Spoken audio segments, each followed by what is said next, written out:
Hello, everyone. This is Kerwin, and welcome to another episode of What's Happening in Travel with Kusher and Kerwin. Kusher is not here today, but our subject that we're going to have today is, I'm trying to think. No, we're going to talk about weight restriction. And I've seen it in a lot of online forums, people asking about, is the flight going to be weight restricted? I even did a post already on passvalue.com about weight restrictions. So if you go to passvalue.com/weight restriction, you'll see the post. I'll also include a post link in this podcast in the show notes. The picture I have behind me today is a picture of Torsham. Well, it's kind of just outside of Torsham. I went to the Faroe Islands, and from my window at the Hilton Garden Inn, this was my view. It's pretty cool. You can see there's if you're not online, there's a road like a T junction, and the cars come in from the city, and then they make a left. Actually, the car comes in from the airport. They make a right, and they go into the city, and the left, and they go out to like another part of the I guess part of the shoreline. But since I've been getting so many, before I start, I think that I saw at least 3 videos about people misbehaving on airplanes. One guy, he decided that he wants to sit in the flight attendant jump seat according to what I read. And he was told that he had to get up, and he didn't. And they returned the flight to New York. And it was like 3 hours into the flight, and the flight was already delayed. So this was a very, very expensive um, for the airline, because the flight that was coming back would have been canceled, because that airplane is doing an industry what they call making up. And making up a flight is when one flight comes in, and then that same airplane takes another flight out. So the flight that was going to Tel Aviv was canceled, because by the time the crew would have gotten there, they would have exceeded their crew, the time that they have to fly. And whenever cancellations happen, or whenever in the industry, people just don't understand how the whole thing works, but everything is timed. And so someone back in school scheduling is thinking, well, if this flight goes, by the time they get there, before they get there, they would have exceeded their maximum time that the crew can stay awake and work. And so the flight didn't go. It was rescheduled, I think, for like 8 o'clock that night, because it arrived back in Newark at 6. Then the guy got off the plane, was escorted off, not by security, by it looks like a gate agent, and nothing happened to the guy as far as the reports. So I'm still miffed as to why somebody disrupted a flight, cost the airline so much money, and they didn't get in trouble for it. But who knows? Then I saw another one of a lady. She was on a Frontier flight, and for I don't know why she was getting off, but she was getting off the plane, and then another passenger was yelling and screaming at her. Don't know what happened before that. Don't know the reason why she got kicked off the flight or why she was leaving the flight. But just thought, and there was even another one. I can't remember what the other one was, but just all this to say, behave yourself when you're on a plane. It's not just you. If you have an issue, go talk to someone. If it doesn't work in your favor, don't blow up, because that's not gonna really work well. And you're gonna disrupt a flight, you're gonna delay a flight. And like I said, when you delay one flight, it's not just you. There's a whole lot of things. Because typically when that flight gets delayed, has to sit at the gate longer, then there's another airplane that's coming in to use that gate. And if that airplane can't use that gate, then they have to get delayed, sit on the tarmac. There's other people out there on that plane complaining that they didn't get to their gate, and they have flights to connect to. And so the airline has to find another gate for that airplane. Sometimes there isn't any, so they have to wait for the next airplane that's leaving, which means that that airplane that was supposed to use that other gate, that your airplane is using. So, it gets one little thing. You wanted to get your own way, or thinking that you're right, even if you're messing up everybody else's life. So just bear that in mind whenever these kind of things happen. So weight restrictions. So this is really for the airline employees segment.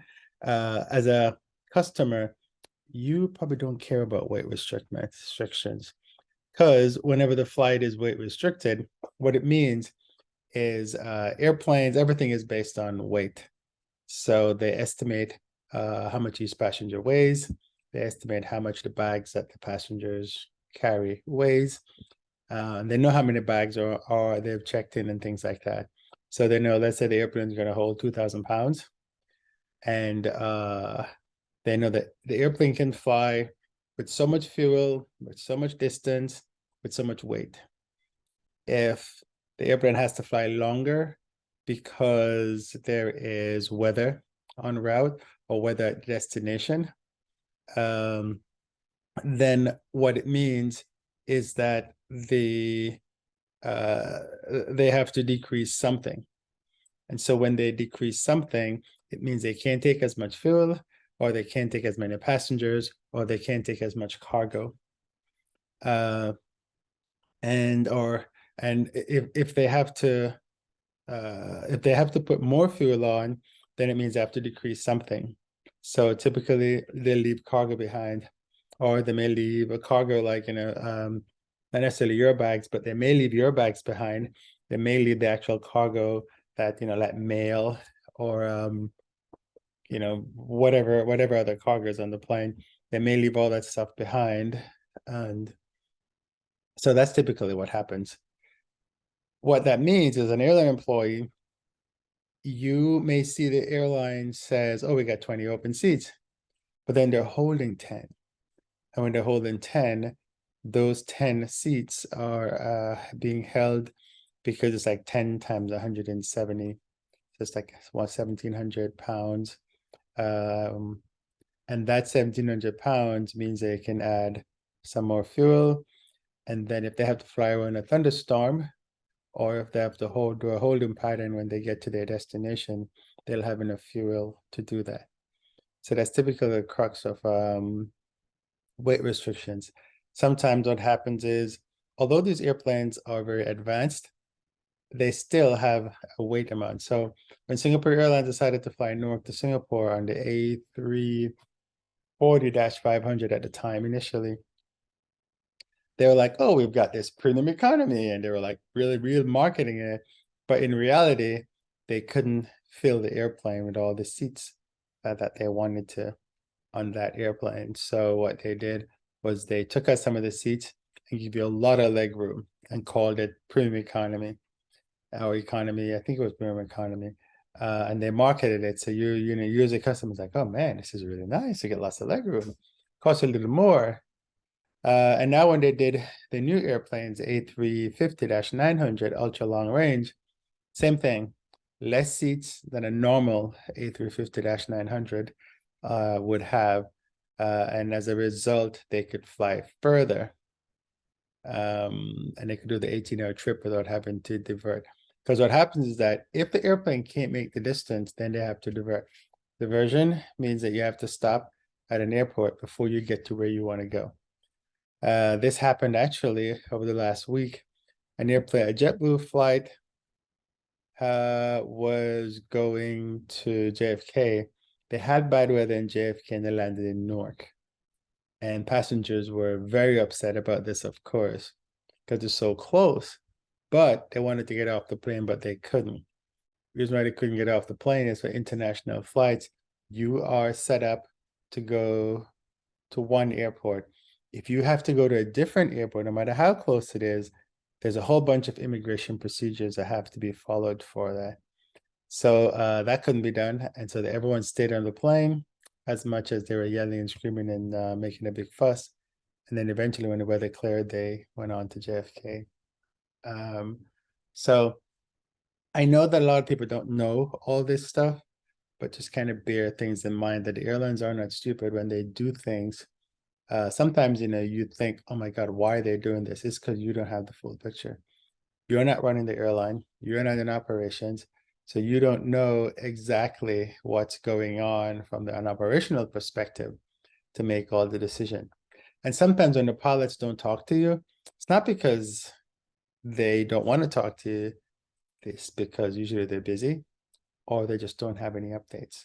Some pilots are very good at coming on and say, hey, I know it's been 20 minutes, but I haven't heard anything. Some pilots won't do that. They just won't say anything. The time has passed and they're busy trying to get you out of there. And so because they're busy trying to get you out of there, they just forget to communicate with you. So don't just always jump to a conclusion that, it's the end of the world, the pilots are idiots, airlines are stupid, because they're not. There's a lot of people whose responsibility is to get you where you want to go. And so when you think of weight restrictions, it's the same type of thing. They know exactly what they're doing, and everything is measured and coordinated and all that kind of good stuff. So if you're a non-airman and you get left behind, it's not because they want to leave you behind. I know recently there was another flight where I was trying to get on the flight and the agent was communicating because they had revenue passengers before, and the lady was like, well, I can only do one seat, but I've got two people and their revenue they're doing together. So they had to redo the numbers, and it probably meant them taking off some cargo or mail or something, whatever they would have taken off in a case like that, to make it so that the person flies, or what they end up doing is doing a slightly different route that won't take as much fuel as the initial route that they have. And all this stuff is happening as the plane is going to depart. So if you're listed for a flight, it shows that flights are weight restricted.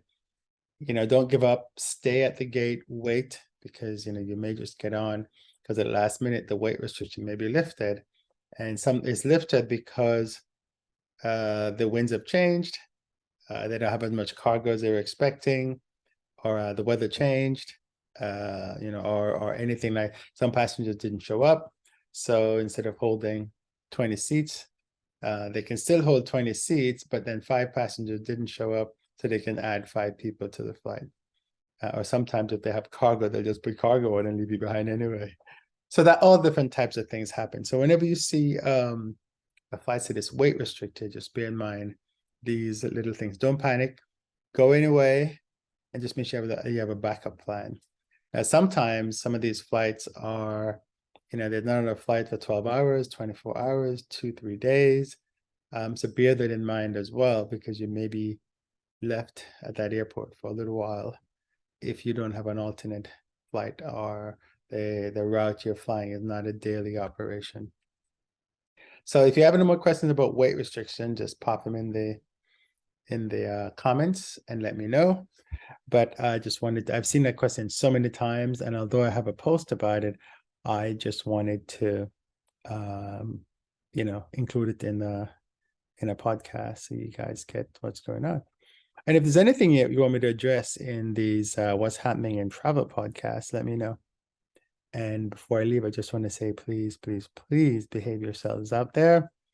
Remember that it's not just about you. There are other people flying as well. So this is Kerwin with PassRider.com, cruisingouttoo.com, for another episode of What's Happening in Travel. Have a good trip and talk to you soon.